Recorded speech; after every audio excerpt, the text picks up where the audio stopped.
ભગવાતી।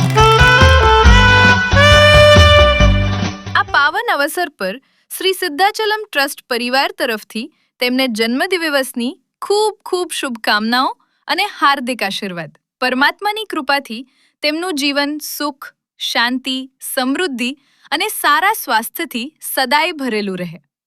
ભગવાતી। તમને જન્મદિવસની ખૂબ ખૂબ શુભકામનાઓ। જો આ વિડીયો તમને પસંદ આવ્યો હોય તો જરૂરથી લાઈક કરો, શેર કરો અને તમારા પરિવારજનો તથા મિત્રો સુધી પહોંચાડો।